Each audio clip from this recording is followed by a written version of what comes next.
Assalamualaikum warahmatullahi wabarakatuh. Bapak Ibu sekalian, kali ini saya akan membuat video tentang bagaimana menggunakan Microsoft Teams dalam konteks untuk mendukung kita semua melakukan pembelajaran jarak jauh atau pembelajaran online. Nah, bagaimana mendapatkan Microsoft Teams? Pertama, tentunya yang perlu kita ketahui bahwa Microsoft Teams sudah menggratiskan selama 6 bulan ke depan untuk pembelajaran jarak jauh gitu ya. Jadi kita bisa masuk ke Microsoft Teams ke official sites-nya dan bisa masukkan email address dari kita semua dari kampus, kemudian dari mungkin dari institusi-institusi pendidikan yang lainnya dan seterusnya. Untuk lebih jauhnya nanti mungkin Bapak dan Ibu bisa googling ya bagaimana mendapatkan Microsoft Teams ya. Saya sendiri mendapatkan Microsoft Teams karena sudah terdaftar di Universitas Indonesia dan kita melanggan Office 365 Education dan di situ sudah termasuk di dalamnya paket Microsoft Teams. Nah, sekarang kita mulai melihat bagaimana caranya menggunakan Microsoft Teams. Nah, bagaimana yang Bapak Ibu lihat di sini, saya sudah beberapa kali menggunakan Microsoft Teams untuk bimbingan, untuk kelas ya, untuk synchronous learning dan juga asynchronous learning. Nah, untuk itu kita bisa melihat fiturnya satu persatu. Oke, kita lihat activity. Nah, di activity ini adalah semua catatan aktivitas kita ya di semua kelas gitu ya. Saya ada beberapa kelas ini adalah catatan aktivitas-aktivitas kita selama menggunakan Microsoft Teams gitu ya. Ada chat, ada kemudian upload file dan seterusnya begitu ya. Nah, khusus untuk chat, nah ini chat adalah kalau kita buat di sini misalnya dengan kolega kita ingin melakukan pembicaraan tertentu, pembicaraan jalur pribadi, itu kita bisa mencari nama kolega kita di sini. Sebagai contoh misalnya, nah ini ada banyak sekali di sini yang bisa kemudian kita place gitu ya, kemudian bisa mulai chat. Nah, berikutnya, nah ini adalah sebenarnya pusat dari segala aktivitas dari Microsoft Teams.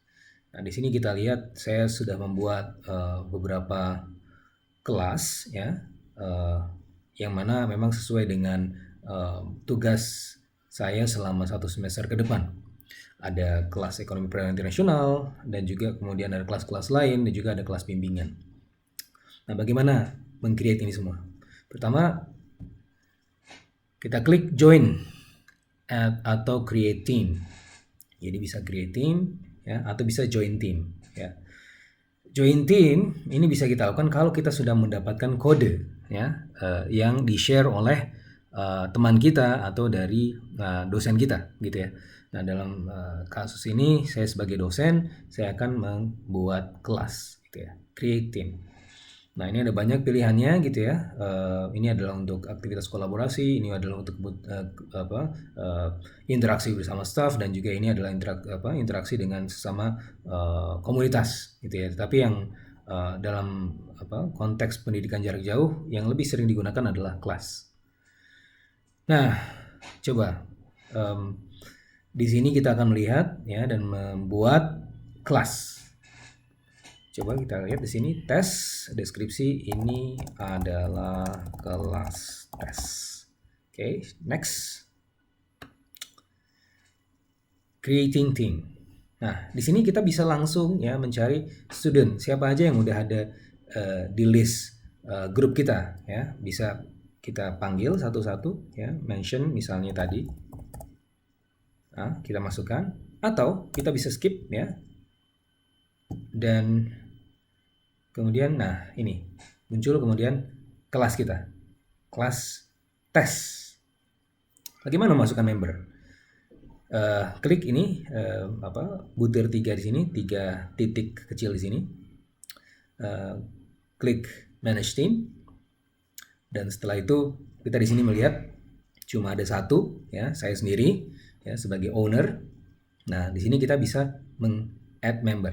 Nah, bagaimana cara meng-add member? Bisa yang dari existing, ya, sekali lagi tadi, misalnya add siapa gitu ya, atau nah, ada banyak pilihannya, bisa ditambah langsung di situ, atau ya kita bisa kemudian masuk ke setting, ya. Ini ada beberapa pilihan, ya. Saya akan langsung aja ke yang paling praktis, yaitu theme code, ya. Generate. Nah, di sini generate kita bisa copy, ya.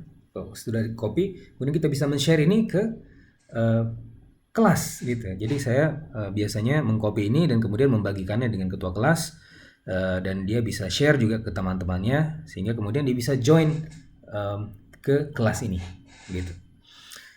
Nah, ini ada beberapa pilihan, ada beberapa penjelasan juga gitu ya, beberapa hal yang mungkin kita bisa lakukan di sini. Nah, tapi yang paling sering saya kotak-atik adalah di sini. Nah, biasanya ini adalah defaultnya gitu ya, adalah default settingsnya dari kelas gitu ya. Jadi ini adalah akses buat masing-masing member, ya, dimana mereka cuma bisa memberikan message, ya, cuma bisa chatting saja begitu. Nah, tetapi di kelas bimbingan saya, ya, karena mereka juga kan mereka juga melakukan presentasi, ya, masing-masing melakukan presentasi. Jadi saya klik semuanya, ya, sehingga mereka kemudian bisa melakukan aktivitas presentasi juga, sebagaimana saya juga memberikan presentasi kepada mereka gitu.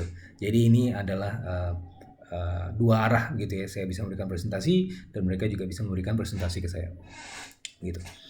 Nah, oke, sudah begitu kita lihat contoh yang sudah ada kelasnya, ya, sudah ada kelasnya. Coba kita lihat di sini kelas bimbingan, ya. Nah, ini adalah beberapa aktivitas saya di sini, ya. Bisa ada files. Nah, jadi setiap kalau misalnya kita mau tadi misalnya mau mengupload file, ya, bisa di sini upload file, ya. Bisa dari servernya langsung, atau kemudian kita bisa upload file dari komputer gitu ya. Nanti bisa upload komputer, nanti file-file yang ada di komputer bisa di-attach di sini semua, Bapak Ibu sekalian. Nah, kemudian secara otomatis itu akan terposting di sini, ya. Ya, jadi sebagai arsip kita semua gitu. Atau ini juga bisa kemudian dimasukkan dalam folder class materials. Bedanya folder class materials dengan folder yang tadi gitu ya. Jadi balik lagi ke sini.